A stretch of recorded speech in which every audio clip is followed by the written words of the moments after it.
Fine. So today we are going to start the first chapter, chemistry, periodic table, periodic properties, and variation of properties. Okay. We will try to understand that how periodic table was made, how the classification of element was done. Okay. So let us start with the topic. Okay. तो यहाँ पे आप लोगों को दिया हुआ है first they have given the definition of elements. Okay, elements are pure substances made up of one type of atom. Okay, so you can take for example, तुम सिर्फ ये ले सकते हो, अगर तुम प्योर गोल्ड की बात करो तो all the gold will contain just one type of atom only. If you're taking considering pure gold, okay, so they are pure substances and they have only one type of atom. अगर तुम pure iron की बात करो तो अंदर सिर्फ iron atom ही रहेंगे, अगर तुम प्योर कॉपर की बात करो तो अंदर सिर्फ कॉपर एटम ही रहेंगे.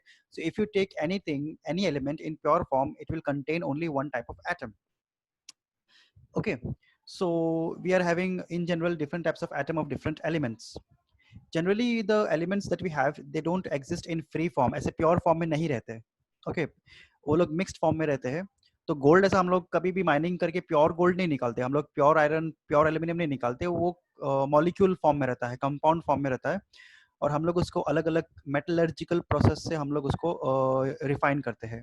ठीक है, but let us consider, we are in this chapter we are just considering pure elements. Okay, तो इन टोटल हमारे पास जो नंबर ऑफ एलिमेंट्स है, they are more than 100. Okay, many different types of elements.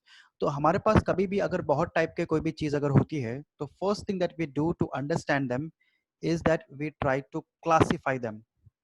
Okay, हम लोग जब classify करेंगे तो हम एलिमेंट्स के बारे में जानना स्टार्ट कर लेंगे कि एलिमेंट क्या होता है, कैसे काम करता है, उसका प्रॉपर्टीज क्या क्या है. जैसे फॉर एग्जांपल अगर मैं तुमको ये बता दूं कि ये पर्टिकुलर एलिमेंट है वो मेटल है, तो तुमको एक बेसिक आइडिया हो जाएगा कि हाँ वो मेटल कैसे काम करता है ना. Metals are hard, metals are good conductor of electricity, good conductor of heat, metal have lustre. Okay, so just by giving that one information, you can get to know a lot about that particular element. Non metal बोलूंगा तो तुमको समझ में आ जाएगा कि हाँ ये non metal है. So we need to classify things. Okay, just like how we classify living thing also, as plants and animals, as bacteria, as amphibian, ठीक है, as mammals, as reptiles. In the very same manner, we needed to classify element in order to study about them. तो सबसे पहले कौन आया था? डोब्रेनर. डोब्रेनर ने क्या किया था? ट्रायड्स उसने इन्वेंट किया था. डोब्रेनर्स ट्रायड्स वेरी फेमस. उसने अलग अलग तीन तीन के ग्रुप में उसने एलिमेंट्स को कैटेगराइज किया. ओके, और उसने ये बताया कि अगर बीच वाला जो एलिमेंट है वो फर्स्ट और लास्ट वाले का अगर एवरेज के बराबर है, उसका atomic weight of the middle element is equal to the average of the atomic weight of the first and the last element, then the properties of all three of them are same. But ये डोब्रेनस triad higher elements के लिए काम नहीं किया, तो उन्होंने उसको छोड़ दिए. फिर न्यूलैंड आया. न्यूलैंड बॉट द फॉर्मूले फॉर न्यूलैंड ऑक्टेव्स. उसने कहा था कि अगर हम एटॉमिक वेट के हिसाब से अगर हम अरेंज करेंगे तो हर एथ element is equal to the first element. कैसे सरगम होता है सारे गामा पादा निसा, वैसे ही हम लोग उस हिसाब से ऑक्टेव के हिसाब से हम लोग एलिमेंट को भी अरेंज कर सकते हैं. एवरी एथ element beginning from any element resembles the first element in its physical and chemical property. ये भी हायर एलिमेंट के लिए काम नहीं किया, तो हम लोग ने उसको भी छोड़ दिए. Then came Mendeleev. अभी मेंडेलीव ना वो ऑलमोस्ट बराबर पहुंच गया, उसने सिर्फ एक मिस्टेक कर दिया. ठीक है, तो मेंडेलीव ने पहले क्या कहा था वो देखते हैं. Okay, Dmitri Mendeleev, a Russian chemist, he gave the first periodic table. जो उस वक्त के नोन सारे एलिमेंट्स को उसने क्लासिफाई किया था. उसने क्या लॉ बनाया था? The property of elements are the periodic functions of their atomic masses. Okay, the atomic mass, the atomic weight. तो एटॉमिक वेट के हिसाब से अगर मैं सारे एलिमेंट्स को अगर मैं कैटेगराइज करूंगा, तो वो टाइम पे 63 एलिमेंट्स नोन थे. अभी तो 117 से भी ज्यादा है, मोर देन 117. बट उस टाइम पे 63 जो एलिमेंट्स थे उसको उसने अलग अलग horizontal periods and vertical groups में उसने categorize कर लिया था, like in rows and columns. Okay, but Dmitry Mendeleev also had a mistake in this particular theory. The properties of an element are not the fundamental property of the atomic mass, but instead it is atomic number. Okay, this method could not explain the position of certain elements, it could not explain rare earth metals और isotopes. तो इसके लिए हम लोग ने उसको भी discard कर दिए. और फाइनली लास्ट में कौन आया? हेनरी मोजली. हेनरी मोजली ने क्या किया? सिर्फ उसने डिमिट्री मेंडेलीव का सेम थियरी लेके उसको सिर्फ थोड़ा बहुत उसने मॉडिफाई कर दिया. ओके, थोड़ा बहुत उसने मॉडिफाई क्या किया? उसने ये कहा कि the physical and the chemical properties of elements are the periodic function of their atomic number. That's it. Okay, तो उसने एटॉमिक मास से हटा के एटॉमिक नंबर के ऊपर वेट डाल दिया.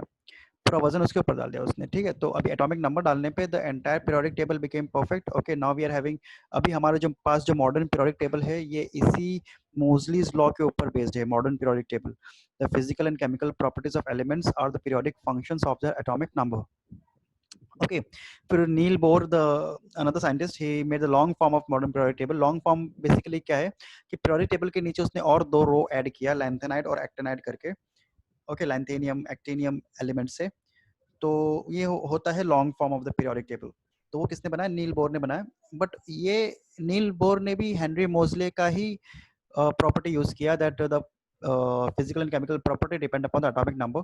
जस्ट उस प्रॉपर्टी को इस्तेमाल करके उसने उस पीरियोडिक टेबल को और एक्सटेंड कर दिया, बड़ा बना दिया उसको, नए नए एलिमेंट्स उसके अंदर उसने डाल दिया, दैट्स इट। ओके सर या सर लॉन्ग फॉर्म अलग से क्यों, उसमें क्यों नहीं है? हाँ, लॉन्ग फॉर्म अलग से इसलिए है क्योंकि देखो हम लोग लॉन्ग फॉर्म पढ़ते हैं, शॉर्ट फॉर्म पढ़ते हैं। हेनरी मोजले ने पीरियोडिक लॉ बना के उसने जो टेबल बना के छोड़ दिया उसको हम लोग बोलते हैं शॉर्ट। क्यों? क्योंकि हेनरी मोजले ने बहुत सारे एलिमेंट्स जो उस टाइम पे पता नहीं थे उसने इंक्लूड नहीं किया था। वो टाइम पे ये सब एलिमेंट्स है मालूम भी नहीं था हेनरी मोजले को। बाद में बहुत सारे एलिमेंट्स डिस्कवर होते गए, ठीक है। पहले के टाइम पे कुछ 70-80 एलिमेंट ही मालूम थे, अभी हम लोग को 117-120 से ज्यादा एलिमेंट्स हम लोग को मालूम है। तो ये नया एलिमेंट हम लोग को वापस तो पीरियोडिक टेबल के अंदर जगह करना पड़ेगा ना, तभी तक तो Henry mostly was not there. तो नील बोर ने प्लेस किया वापस सब एलिमेंट्स को अलग अलग जगह पे, और बाद में बना लॉन्ग फॉर्म। तो अभी हमारे पास जो लेटेस्ट वाला जो है जिसके अंदर सारे नए नए एलिमेंट्स अपडेटेड, हमारा जो मॉडर्न पीरियोडिक टेबल है वो है long form of the periodic table. I hope you understand that. Okay, now next let us understand what, अभी हमारे मॉडर्न पीरियोडिक टेबल में क्या होता है, ग्रुप्स होता है। अभी देखो ग्रुप्स क्या होता है। अच्छा, let me just rotate it. Okay, ये रोटेट करूंगा तो बराबर से समझ में आएगा। Just one second, rotate clockwise. Okay, अभी देखो ये अभी तुमको बराबर से दिख रहा होगा, ये है long form of the periodic table, ठीक है। तो ये जो सीरीज है ना, ये जो सीरीज है पूरा, let me just draw it out, just one second. Yeah, this series is called as lanthanide series, and this series is called as actinide series. It starts from lanthanum over here. This element is called as lanthanum, और उसी lanthanum नाम से हम लोगों ने उस पूरे series का नाम रख दिया lanthanide। और ये एलिमेंट का नाम है एक्टिनियम, और इसी से मैंने पूरे सीरीज का नाम रखा एक्टिनाइड। ये सर हाँ बोलो। मोस्टली की पीरियोडिक टेबल में 56 के बाद डायरेक्ट 72 आता था। हाँ 72, मतलब बहुत सारे एलिमेंट्स उसमें नहीं थे, इट वाज इनकम्प्लीट, वो शॉर्ट फॉर्म था। ओके, और वो टाइम पे एक्चुअली ये था कि बहुत सारे एलिमेंट डिस्कवर भी वो टाइम पे नहीं हुए थे। Okay, there were many different problems with that. अभी हम लोग आगे देखेंगे जब वो आएगा ना, जितना मतलब मोस्टली की पीरियोडिक टेबल और वो सब के इसके बारे में, they will be telling that. Okay, so this entire lanthanide series is placed in this particular box, and this entire actinide series is placed in this particular box. Okay, so this horizontal, ये जो अपना vertical जो है इसको हम लोग क्या बोलते हैं, group. This is one group. Okay, ये ग्रुप का नाम क्या है, ये ग्रुप का नाम ऊपर दिया हुआ रहेगा। ओके, ये ग्रुप का नाम है, just one second, let me just go up, 1A group, ये 2A ग्रुप, ये 3B, 4B, 5B, 6B, ऐसा करके ग्रुप है। और ये जो होता है जो हॉरिजॉन्टल है इसको हम लोग बोलते हैं क्या, पीरियड। तो ये है 1 period, 2 period, 3 period, 4 period, 5 period. Okay, तो ये तुमको बेसिक समझना पड़ेगा कि ग्रुप्स और पीरियड्स क्या होता है। ओके, तो ग्रुप्स का मतलब होता है जो अपना वर्टिकल जो पूरा अपना कलेक्शन है, that is called age groups, और जो हॉरिजॉन्टल है उसको हम लोग बोलते हैं पीरियड। अब इससे मतलब क्या बनता है, let me just understand, explain you that, वो समझ में आ जाएगा तो पूरा पीरियोडिक टेबल तुमको समझ में आ जाएगा, ठीक है। अभी तुम ये ध्यान में रखो कि ये जो ग्रुप है, ये ग्रुप हमें ये बताएगा कि लास्ट शेल में कितने इलेक्ट्रॉन्स है। The group number will tell me how many electrons are there in the outermost orbit. और जो ये पीरियड नंबर है 1 2 3 4 5 6 7 8, ये जो पीरियड है वो पीरियड नंबर हमें ये बताएगा कि कितने नंबर ऑफ शेल्स है। समझ में? मतलब there are two things. First is group number. Group number will tell me how many electrons are present in the outermost shell, and second is period. Period will tell me that how many number of shells are there. So let us apply to that. Okay, let us consider this particular element. यहाँ पे कौन सा है, magnesium. Okay, magnesium belongs to the second A group, मतलब second group. तो magnesium के last shell में कितने इलेक्ट्रॉन है, 2, second group ना 2, and magnesium belongs to the third period. तो मैग्नीशियम के एटम के अंदर कितने शेल है? 3 शेल है, ठीक है। So we can directly but just by knowing the position कि हमारा जो ये पर्टिकुलर एलिमेंट है ये कौन से पोजीशन को बिलोंग करता है, हम सिर्फ उस पोजीशन को अगर हम पता कर लेंगे तो हमें ये मालूम पड़ जाएगा कि हमारा पूरा एलिमेंट जो है उसका इलेक्ट्रॉनिक कॉन्फ़िगरेशन क्या है। ओके, लेट अस कंसीडर, यहाँ पे देखो फ्लोरीन है। ओके, फ्लोरीन कौन से ग्रुप को बिलोंग करता है? 7A। Okay 7, late us consider only the number not the alphabet, but सिर्फ नंबर देखो 7। और फ्लोरीन कौन से पीरियड में बिलोंग करता है? सेकंड पीरियड में। तो फ्लोरीन के लास्ट शेल में कितने इलेक्ट्रॉन है? 7 इलेक्ट्रॉन है।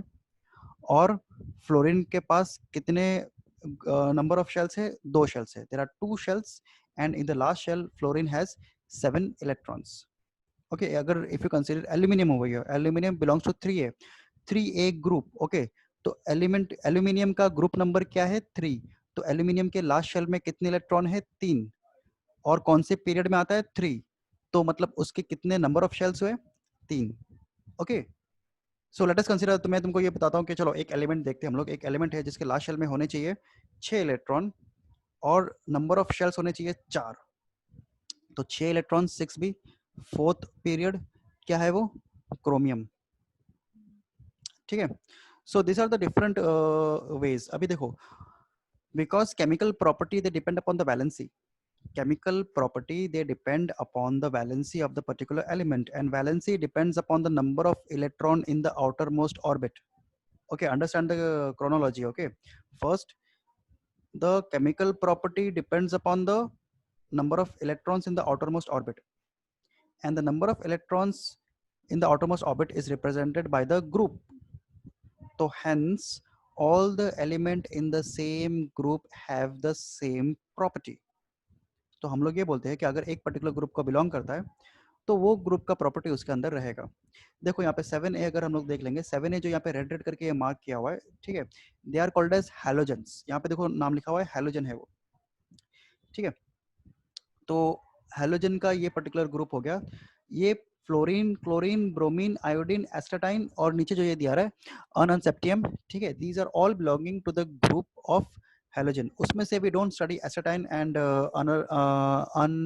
unseptium because both of them are radioactive. Okay, so we don't generally study the chemical property, but fluorine, chlorine, bromine, iodine, all of them they belong to the same group, hence they have the same chemical property.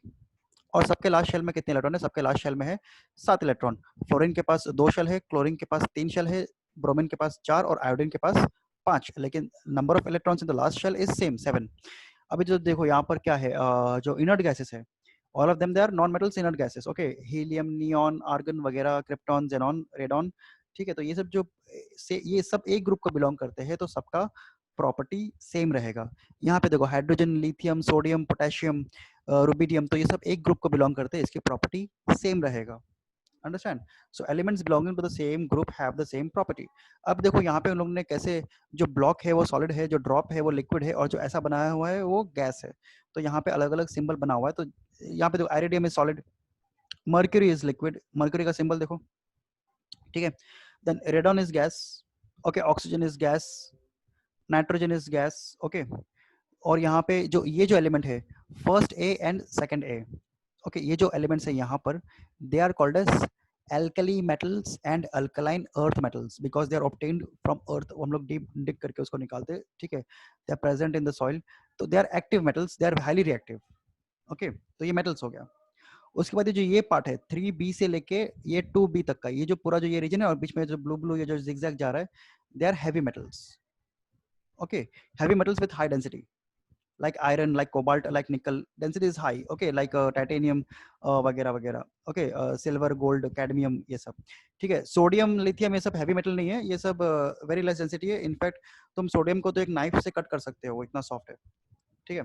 Then we are having non metals, जो यहाँ पे green में दिया हुआ है, यहाँ पर they are the non metals. Non metals का प्रॉपर्टी हम लोगों ने पहले भी देखे थे। ये जो यहाँ पे ग्रे में दिया है, they are the metalloids. Metalloids contain the half property of metals and half property of metalloids also, okay, like boron, silicon, germanium वगैरह। सिलिकॉन, जर्मेनियम हम लोग इलेक्ट्रॉनिक डिवाइसेस में यूज करते हैं टू मेक सेमीकंडक्टर मटेरियल्स। ये जो पूरा red यहाँ पे दिया है, they are non metals, halogen. और ये जो पूरा डार्क रेड है, they are the non metals दिए, ठीक है। उसके नीचे we are having lanthanide series and actinide series also.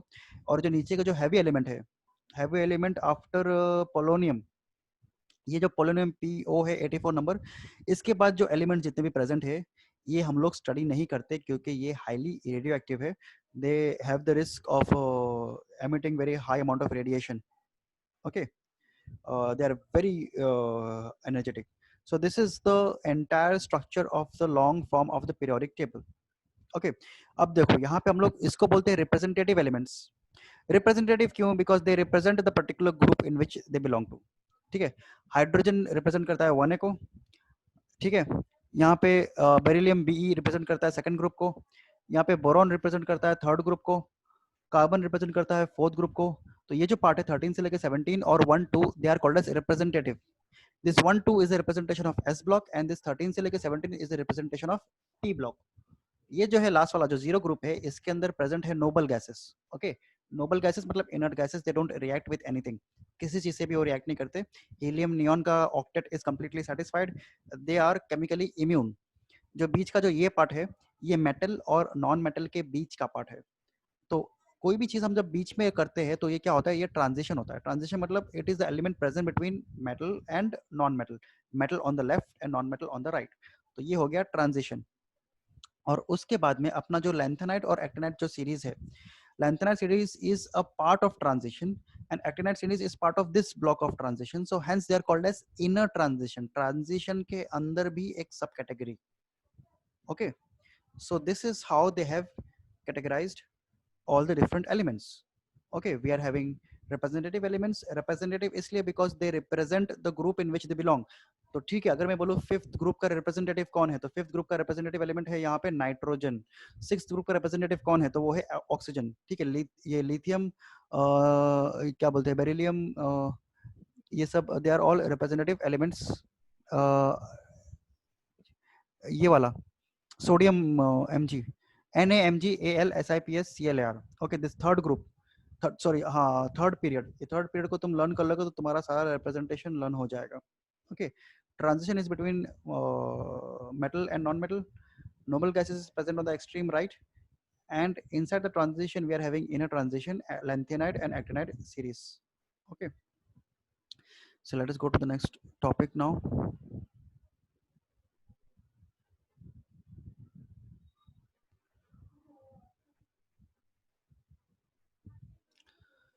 Okay, उन लोगों ने अभी सब के सब चीज़ों को ये बताया है. Group 1 is the alkali metal, they form alkalis in water. Alkaline earth, they form water alkalis as compared to group 1 elements. Okay, when mix with water they form alkali molecules. मतलब अल्कली मतलब bases. ठीक है, ये सब आता है transition. They have 2 outermost shells incomplete, और उनके 2 outermost shell incomplete है. लास्ट वाला भी incomplete है और इनर लास्ट वाला भी incomplete है. Group 13 is the boron family, carbon family, nitrogen family, oxygen family. ठीक है, group 17 is called as halogen. Halo मतलब salt. Okay, they form salt.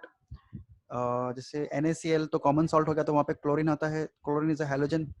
Group 18 is 0. ठीक है, तो बेसिकली जब उसको उन लोग ने बताया. Then we are having period. Period का मतलब क्या होता है? Horizontal rows. So in total we are having 7 horizontal rows and they are called as periods. The number of shell present in an atom determines its period. Okay, number of shell determines its period. तो यहाँ पे हम लोग को दिया गया है shortest period क्या है? Shortest period है हमारा फर्स्ट पीरियड. उसमें सिर्फ 2 एलिमेंट है, हाइड्रोजन और हीलियम. यहाँ पर दैट्स इट. ओके, फिर हमारे पास सेकंड पीरियड के अंदर 8 एलिमेंट्स है. एटॉमिक नंबर 3 से लेकर 10 तक का, लिथियम, बेरिलियम, बोरॉन, ये सब. फिर बाद में वापस थर्ड पीरियड के अंदर 8 एलिमेंट है, 11 से लेकर 18, NaMgAl, सिप्स, क्लार. देन लॉन्ग पीरियड यहाँ पे 18 एलिमेंट प्रेजेंट है. लॉन्गेस्ट पीरियड यहाँ पे लैंथेनाइट, एक्टिनाइट सीरीज भी प्रेजेंट है, longest period. So they have given the number of element present inside each and every period, उन लोग का एटॉमिक नंबर का रेंज और उनके अंदर examples. Okay, fine. Now next. Now third period elements summarize the properties of the respective groups and are called as typical elements. तो third period are typical. Third period का जो element है NaMgAl, SiPs, क्लार, दे उन लोग के group को वो लोग रिप्रेजेंट कर लेते हैं. ठीक है, let us go to the next page. Now what is the meaning of periodicity? Periodicity का मतलब क्या होता है कि हम अगर पूरा हर एक पीरियड खत्म करके नेक्स्ट अगर लाइन में चले जाएंगे तो वापस वो प्रॉपर्टी रिपीट होगा. ठीक है, लेफ्ट में है metal, inner transition, non metal, metalloids, halogens. Halogen के बाद ये नोबल गैसेस. पूरा एक लाइन खत्म. जब एक लाइन खत्म हो गया, जब मैं नेक्स्ट लाइन में जाऊंगा वापस मुझे सेम वही ऑर्डर मिलेगा. First we are having non metals, then inner, then transition, then metalloids, then non-metals, and then halogen, and then noble gases. ये लाइन खत्म, तुम नेक्स्ट लाइन में जाओ वापस. So the properties that reappear at regular interval or in which there is a gradual variation at regular interval are called as periodic property. तो एक regular interval में वो लोग चेंज होते रहते हैं. ओके, कॉज ऑफ periodicity क्या है? मतलब recurrence of the similar electronic configuration. ठीक है, जैसे ये देखो अपना यहाँ पे अगर पीरियोडिक टेबल की बात करूंगा तो यहाँ पे देखो लिथियम का लास्ट शेल में कितने इलेक्ट्रॉन है? एक इलेक्ट्रॉन है. तो यहाँ पे सोडियम के भी लास्ट शेल में एक इलेक्ट्रॉन है, पोटेशियम के भी लास्ट शेल में एक इलेक्ट्रॉन है. तो इलेक्ट्रॉनिक कॉन्फ़िगरेशन रिपीट हो रहा है ना, लास्ट शेल का number of electron is getting repeated. Hence as the electronic configuration is repeated the properties will also get repeated. Okay, so for example in group 17 halogens, all the metals, they are non-colored, they form negative ions, they carry a single charge, they are very reactive, they are only slightly soluble in water, their melting point and boiling point increase as we move from as we are moving down, and they are good oxidizing agents. So all these properties are general properties that can be said about halogens. It doesn't matter whether it is fluorine, chlorine, bromine or iodine. Okay, so because of the property of periodicity I can say that के next element का भी property same ही रहेगा. Okay, in fact they are very reactive. Electronegativity की अगर बात करेंगे, electronegativity का मतलब ये होता है the ability of an element to attract other electron. तो फ्लोरीन का इलेक्ट्रोनेगेटिविटी पूरे पीरियोडिक टेबल में सबसे ज्यादा है. It is highly electronegative. Okay, फिर आता है shell and valency. Okay, so shell तो तुमको पता रहेगा, नंबर ऑफ शेल.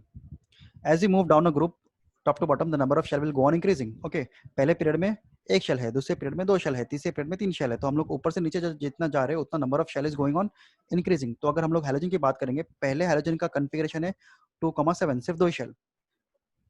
ठीक है, लास्ट शेल में कॉन्फ़िगरेशन रहेगा 2,8,7, फिर 2, 8, 18, 7, 4 शेल, यहाँ पे 5 शेल, यहाँ पे 6 शेल. तो number of shell is increasing but the number of electron in the outermost shell is kept the same, it is 7. Okay, so hence property is same but the number of shell is going on increasing. Okay, your voice is okay. So in this particular table we can see that as the number of shell goes on increasing, the electron in the outermost orbit will remain the same. Hence the chemical property will remain the same. Chemical property से depend करता है कि outermost shell में कितने electron है, क्योंकि सबका 7 है तो सबका chemical property same रहेगा. Hence fluorine, chlorine, bromine, iodine and astatine have the same property of that of halogen. Valency देखो अभी तुमको पता रहेगा, बहुत बार भी पहले भी करा चुके हैं. वैलेंसी का मतलब क्या होता है?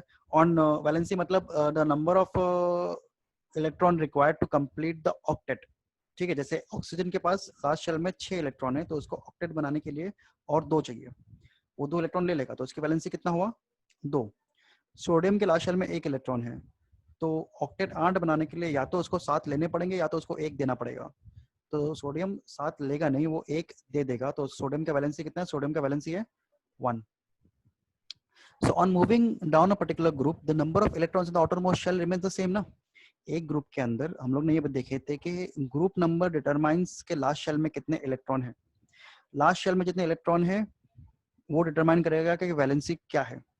So in a particular group, as the group number is same, the number of electron in the outermost orbit is same and hence the valency will also remain the same. So on moving down a given group, the number of electrons in the outermost shell, that is the valence electron, will remain the same only. Okay, fine. Let us go to the next topic. Acha dekho, they have just mentioned, they have given different examples of different ye elements वगैरह. So just go through this thing. This is extra part and there are in-text question that you are supposed to answer. Okay. Acha, next, let us go to the next topic. Periodic properties. Now we have studied that periodic properties क्या होता है? They are the properties which gets repeated after equal interval of time. Okay. एक पूरा रो खत्म करने के बाद हम जब नेक्स्ट रो में जाते हैं तो वापस हमें वो सेम प्रॉपर्टी रिपीटेड दिखाई देती है. वापस metal in a transition, metalloid, ये वो. तो कौन से प्रॉपर्टी हम लोग स्टडी करेंगे यहाँ पर इन द पीरियोडिक टेबल? पहला, will study atomic size, will study metallic character, metal है क्या है, non metallic character, ionization potential, electron affinity, electronegativity. Okay, ionization potential, IP, electron affinity और इलेक्ट्रोनेगेटिविटी, ये तीनों हम लोग इन डिटेल पढ़ेंगे क्या है. ओके अभी सिर्फ उसका नाम याद रखो कि हाँ ये 3 भी पीरियोडिक प्रॉपर्टी है, वो हम लोग आगे आगे देखते जाएंगे, ठीक है। Next atomic size. So atomic size मतलब atomic radius. As the radius increases, the size will also go on increasing. Radius का मतलब क्या है? The distance between the center and the last orbit is called as atomic radius. और उसका मैं पूरा atomic size calculate कर सकता हूँ, ठीक है।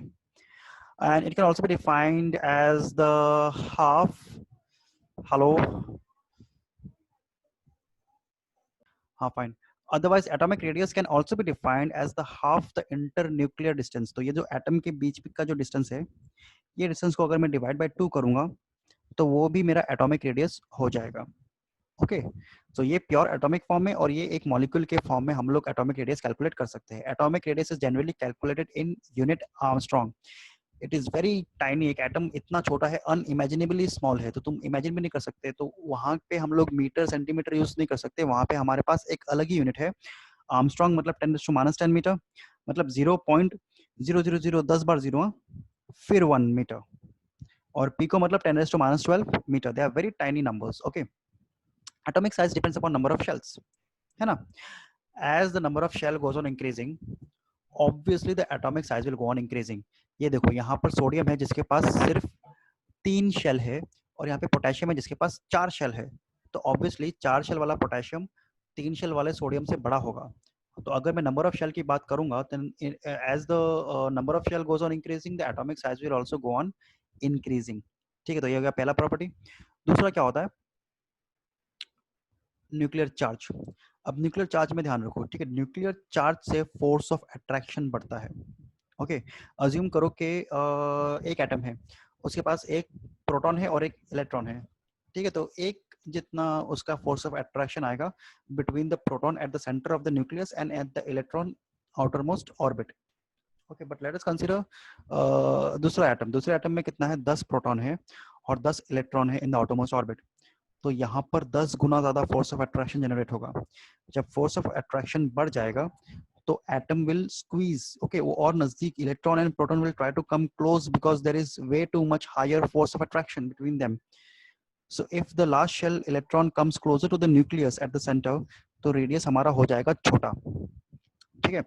तो हम लोग इसलिए पढ़ते हैं कि as in an increase in the nuclear charge decreases the size of the atom। तो जितना न्यूक्लियर चार्ज बढ़ता जाएगा उतना साइज हमारा एटम का छोटा होते जाएगा, ठीक है। तो अभी ये हमने पढ़ लिया कि नंबर ऑफ शेल और न्यूक्लियर चार्ज से कैसे, how is it affecting my atomic size, okay. Now trends in the atomic size down a group. As we go from top to down, let us for example consider group 1. So as we are going from top to down in group, then the number of shell will continuously will go on increasing. As the number of shell is continuously going on increasing, I can say that the atomic size will also go on increasing, okay। So as we move from top to down in a group, the atomic size goes on increasing। यहाँ पे दिया हुआ है, in a group the size of an atom increases as one proceeds from top to bottom, as simple as that। यहाँ पे देखो hydrogen का radius है 37 पिकोमीटर, लिथियम का रेडियस है यहाँ पे 2 शेल आ गया तो 152 पिकोमीटर, सोडियम का 186 पिकोमीटर। तो जितना हमारा शेल नंबर बढ़ते जा रहा है उतना हमारा एटम का साइज भी बढ़ते जा रहा है। सीजियम का 262 picometre, it's very big, okay. So यहाँ पे अगर हम ग्रुप 17 की बात करेंगे तो फिर फ्लोरीन इज द स्मॉलेस्ट, फिर क्लोरीन उससे बड़ा है, ब्रोमीन उससे बड़ा है, आयोडीन उससे बड़ा है, एसिटाइन उससे भी बड़ा है। तो जितना हम नीचे जाएंगे उतना atomic size will go on increasing. Why? Because the number of shell is increasing, okay. Now let us talk about across a period. Let us consider in this case, this is what period? This is I think the second period, हाँ second period, okay. तो second period में क्या है? Lithium, beryllium, boron, carbon, nitrogen, oxygen और fluorine है हमारे पास, okay. Lithium का एटॉमिक नंबर है 3 4 5 6 7 8 9। Because all of these elements in the second period belong to the same period. Period का मतलब क्या होता है? Shell number. तो all of them will contain the same number of shells. That is second period को belong करते हैं ना, तो 2 शेल है, ये बीच में हमारा न्यूक्लियस है और सबके अराउंड 2 शेल हमने बना के रख दिए हैं, तो शेल नंबर सेम है। तो shell number is not affecting the cell size, यहाँ पे nuclear charge will affect. Lithium के पास लास्ट शेल में सिर्फ एक ही इलेक्ट्रॉन है, and as we move from lithium to beryllium, beryllium to boron, boron to carbon, the number of electron in the outermost shell goes on increasing.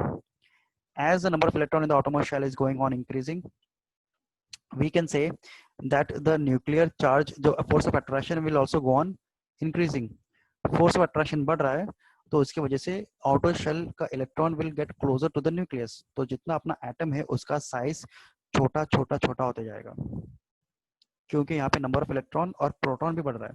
यहाँ पे electron लिखा हुआ है बट प्रोटॉन भी, number of proton is equal to the number of electron. Okay, so as the number of proton and electron, यहाँ पे सिर्फ 3 proton 3 electron attract कर रहे हैं, यहाँ पे 2 और 7 कितना हो गया, 9 proton and 9 electron are attracting. So force of attraction in fluorine is very high, because of which electron are highly attracted towards the nucleus, so they will be very close to the nucleus. So as we move in a period, the size of an atom decreases from left to right. Left में atom का size बहुत बड़ा रहेगा, right में atom का size बहुत छोटा रहेगा. So as we move from left to right, the atomic size goes on decreasing. Okay, same वैसा ही Na में देखो सबसे बड़ा एटम है 186 इन द थर्ड पीरियड, फिर Mg, फिर Al, फिर सिलिकॉन, फिर फास्फोरस, फिर सल्फर, फिर chlorine. As we group go from left to right, the atomic size will go on reducing. ठीक है, देयर इज एन एक्सेप्शन.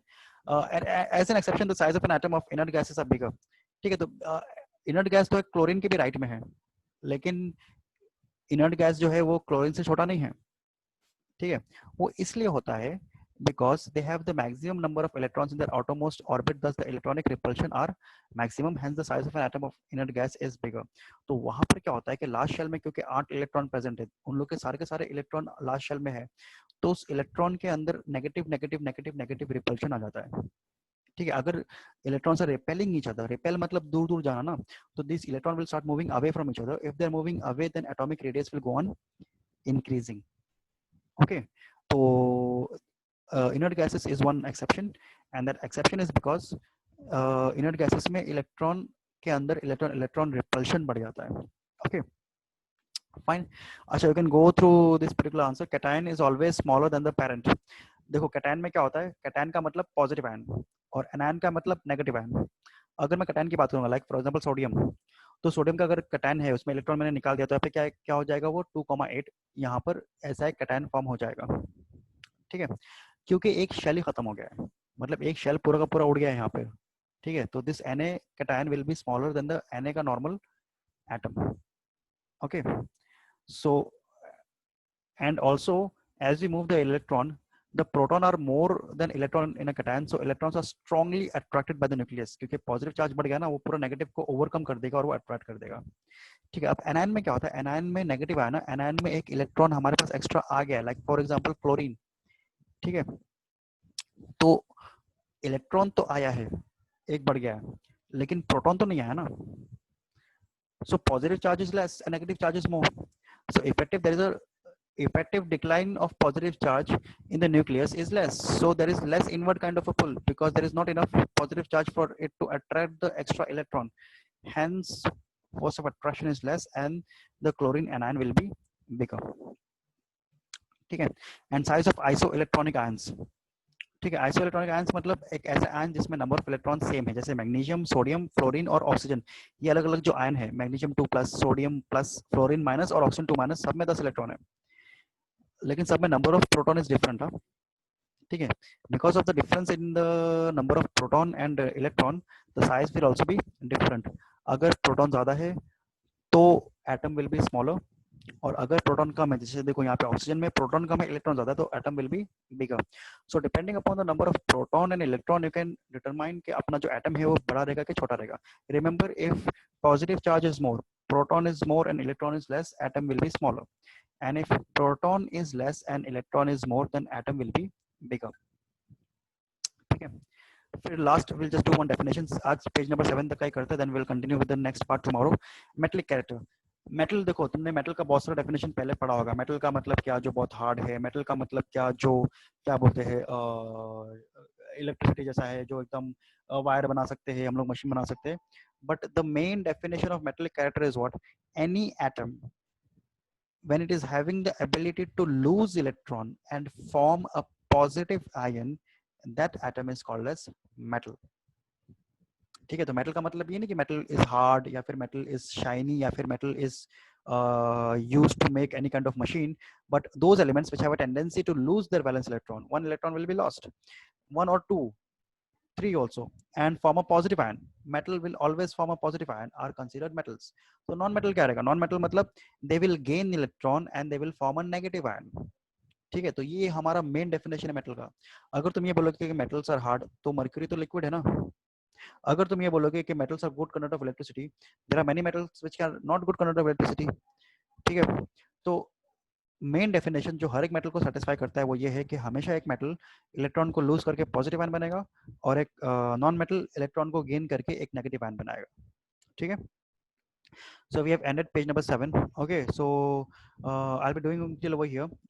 बीच में जो इन टेक्स्ट आंसर्स थे वो करके मुझे कल तक का सबमिट करो. जितना भी कम से कम 10 आंसर्स तो करके दो मुझे. We'll continue the remaining part tomorrow. Okay, fine.